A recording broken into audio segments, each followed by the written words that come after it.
I'm going to start out today by sharing something about my wife, something that she might not agree with, but is true nonetheless. You'll see what I mean. And remember those two, maybe 3 or 4 fit people who stayed to themselves in one corner at a last party you attended or a recent party you attended? I'll tell you what they were talking about, and you did not miss anything.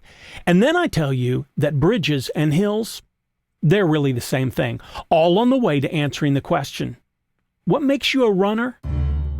Welcome to the Sky Pilot podcast that explores questions of faith, spirituality, and religion. I'm Dan Matthews, and I don't have all the answers, but I do enjoy the questions. Welcome to the podcast where every question is an invitation into a spiritual quest, and you're invited along for the journey. Hi, I'm Dan. This is Quark. This is Sky Pilot Faith Quest podcast, and I'm glad you're here. Please remember to like, subscribe, and ring that bell. It's easy, and it makes a big difference on how rapidly this brand new channel can grow and be discovered. Thank you. Now, let me start by saying my wife is a runner. Now, if I had told her that I was going to say that in this episode, she would have said to me, she would have told me, yeah, don't say that unless you add some qualifiers. But she's a runner. She just wants me to understand that when most people hear the sentence, my wife is a runner, or Sarah is a runner, they have a tendency to imagine her as an elite runner. What is it exactly that makes someone an elite runner? No one knows for sure. Okay, that's not quite true. I think there are 3 things, and I'm just making this up off the top of my head, that would make someone an elite runner. First, one would be an elite runner if they have competed in running events with a real chance of winning or placing during the event. This, of course, would be runners who have been ranked in the upper echelon of runners in the world, or ranked in their respective countries, or even accomplished enough to be the person who wins the local 5K or 10K races in their hometown. That local person might not be world class, but they could be called elite. Second, in big road races, people are often started in waves to keep them from kind of being on top of each other once the start begins. These waves are normally seeded by how strong a runner you are. So if you get to start in the first wave, yeah, you're an elite runner. Then there's a larger group. And if you aren't a runner and you don't know much of anything about running, you will still know exactly who I'm talking about immediately.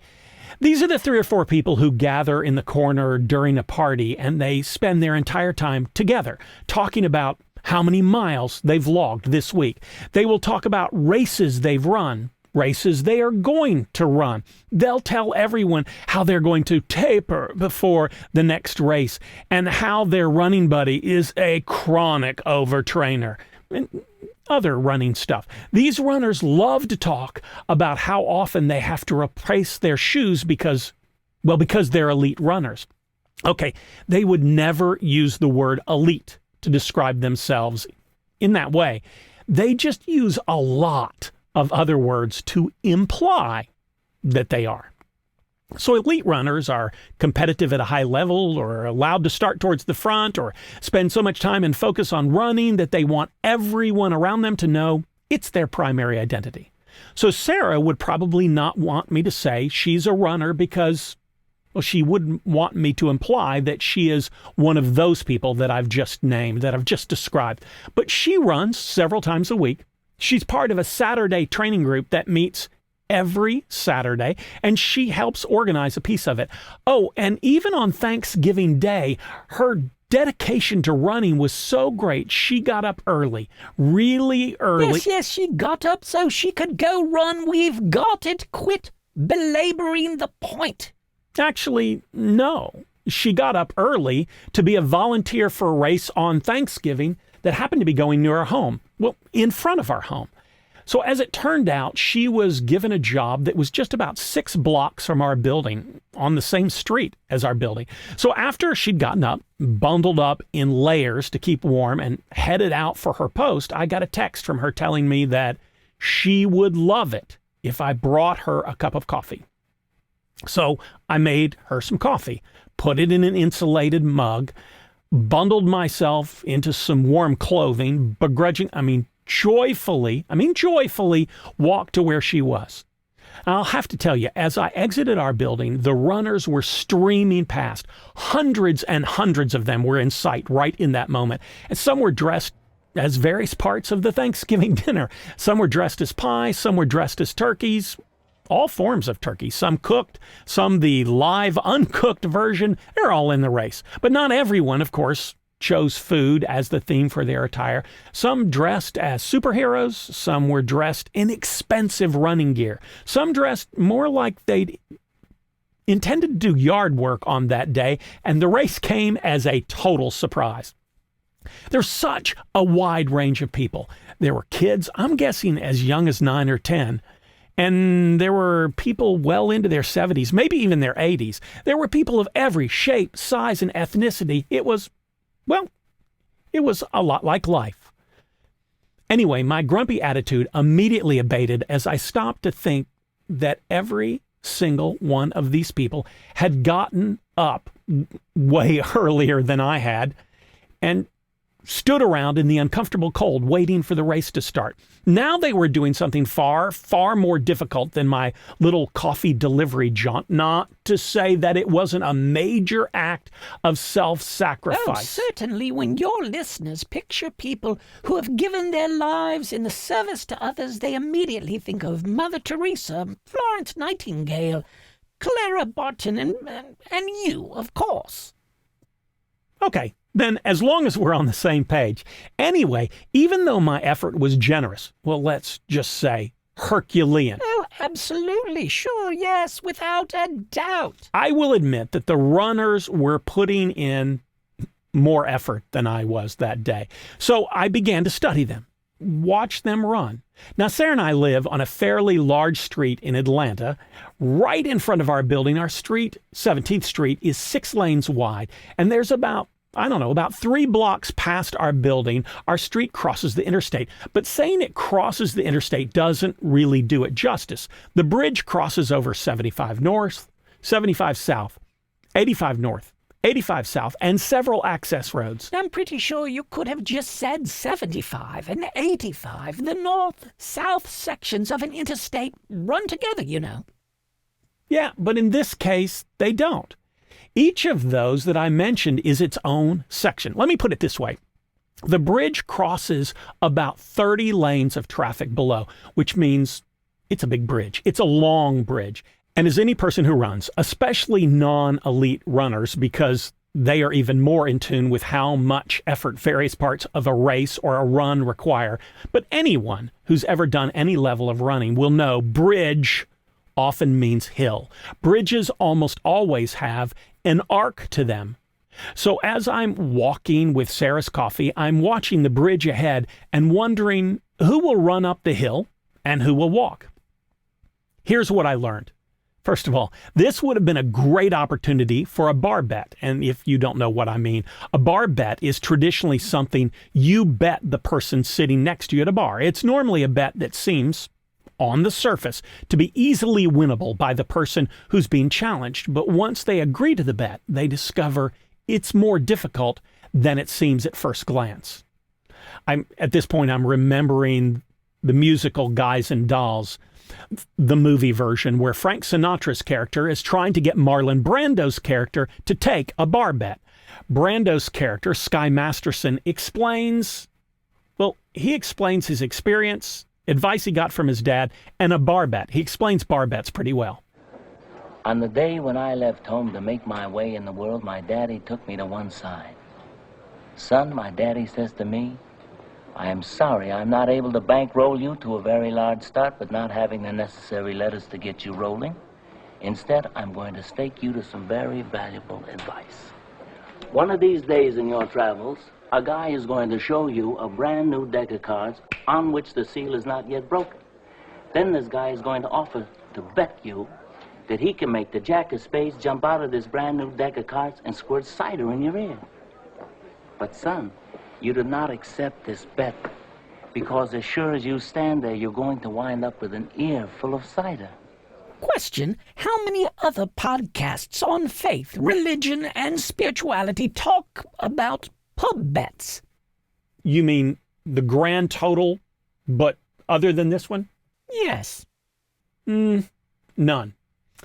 Anyway, if I took you there to stand with me about 300 yards before the bridge, I could have said this to you. I challenge you to predict who will walk up the hill, who will stop at the bottom to rest, and who will run it. Now, those three seem to be all the options that I saw.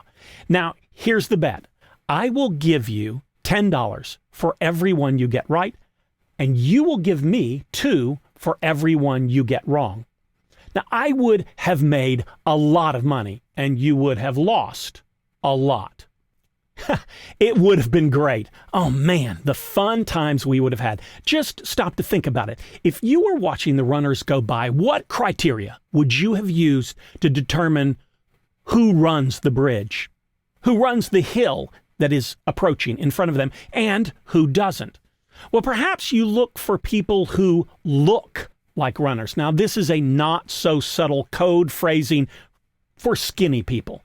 So you use some form of body mass index, BMI, which just means weight proportional to height, to help you judge. And you would have quickly realized, had you done that, which would make sense on the surface, how ineffective that was as a predictor.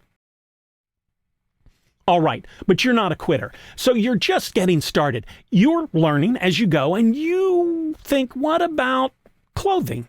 I mean, the person wearing $100 running tights and a $250 runner's jacket and $200 shoes must be pretty committed to running, right? Nope. As it turns out, those are not helpful predictors either. Does age work? Yeah, not really. Does gender work? Not at all. How about race?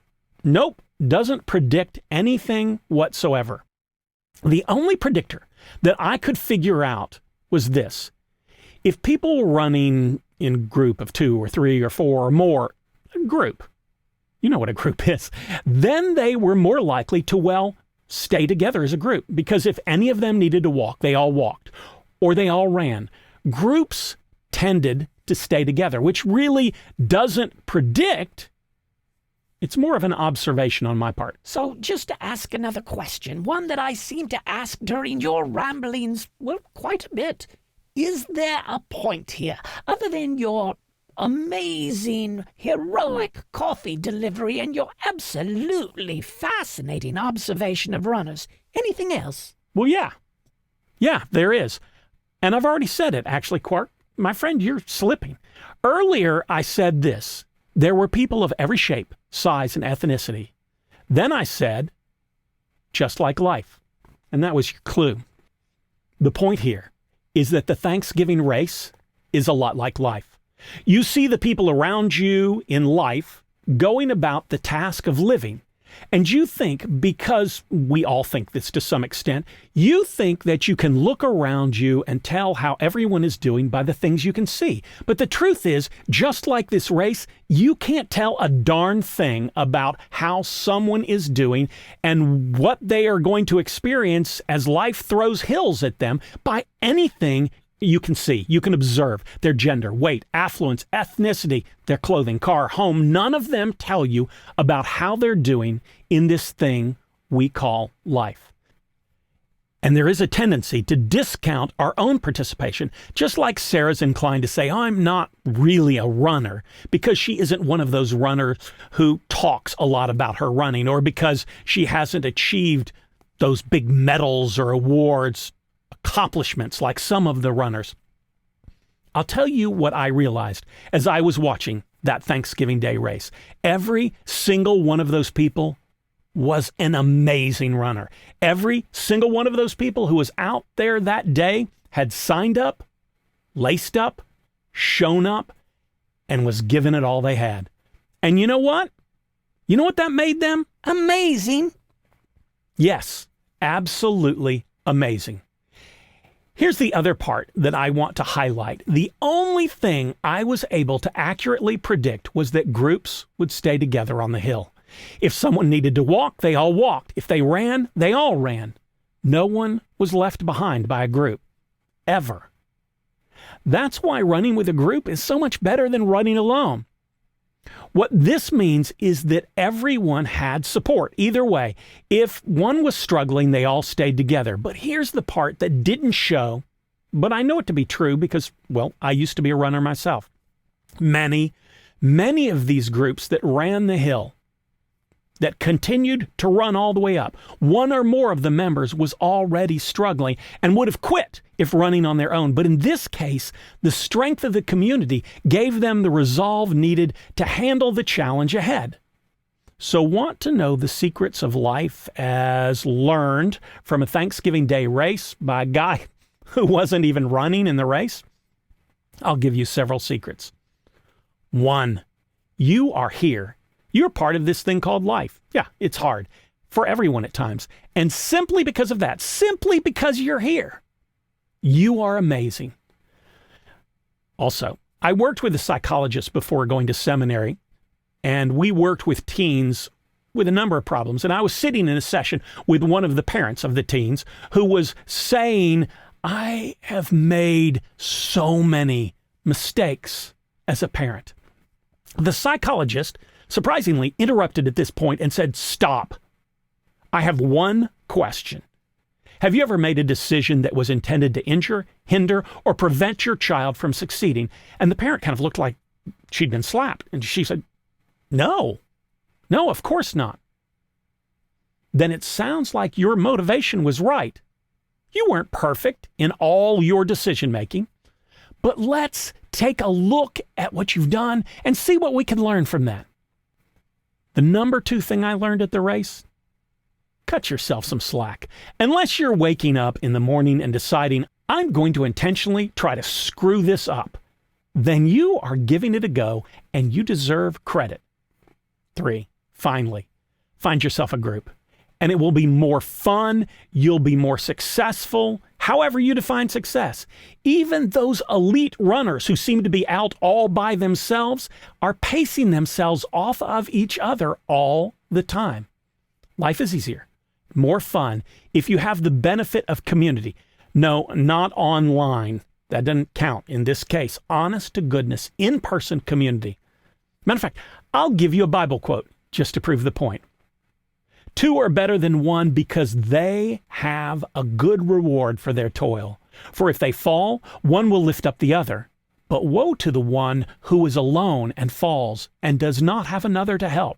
Again, if 2 lie together, they keep warm. How does one keep warm alone? And though one might prevail against another, 2 will withstand 1.